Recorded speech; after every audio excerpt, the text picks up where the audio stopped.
36 கோடியில இருந்து 2 வருஷத்துல 56 கோடி ஆனது.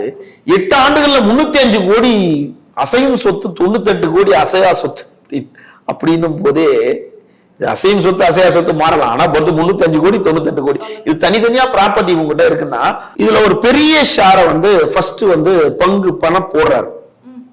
அதாவது எங்க போடுறாருன்னா, 150 ஆண்டு காலம் பழமையான MHPFNL அதோட short form, Mylapore Hindu permanent fund Nidhi limited. இதுதான் அது 150 ஆண்டுகளுக்கு மேற்பட்டது. அப்ப எனக்கு தெரிஞ்ச இடத்துல விசாரிக்கும் போது மயிலாப்பூர்ல இருக்க 3 தலைமுறை 4 தலைமுறை இருக்கவங்க எல்லாம் மயிலாப்பூர்ல தான் அதுல நம்பகமான ஒரு பண்டாபிஷன் வாங்க.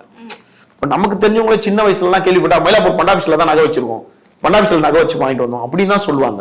இந்த பண்டாபிஸ்குள்ள இதுல பெரும்பாலும் பிராமின்ஸ், அந்த மயிலாப்பூரை சுத்தி இருக்கவங்க எல்லாம் ஒரு நம்பகமான 150 வருஷம் அமைப்பா இருக்க ரிட்டையர்ட் ஆகுறது, ஜொல்லு வர்றது, பணம் வர்றது, வீடு அப்படி இதெல்லாம் போடுவாங்க. இதுல இவங்க என்ன பண்றாங்க, பணத்தை போடுறாங்க முதலீடு. அதாவது தங்கம் வச்சு பண்டாபிஸ்ல என்ன பண்றாங்க, ஃபண்ட் இதை பண்ணிட்டு இருக்காங்க. இதுக்கு நடுவுல என்ன ஆகுதுன்னு கேட்டா, இவரும் அதுல போயிட்டு கொஞ்சம் உள்ள வராரு, அதிகமான ஷேர் வாங்குறாரு. அதுல இவரும் ஒரு போர்டு மெம்பர்ல ஒருத்தரா வராரு. அப்படியே உள்ள நுழையிறாரு. வந்தவொடனே ஒரு 10-15 பேர் ஓட்டு போடணும் இவருக்கு. இவர எங்கேயுமே காசு கொடுத்து பதவி வாங்குறவர். இந்த 420 தான், இதுக்கு பேர் 420 தான். அது மேல எந்த இது கேஸ் போட்டாலும் சந்திப்போம். 420 பல பத்திரிகை அமைப்புகள் தலைவர்கள் கௌரவ தலைவரா வச்சிருந்தாங்க.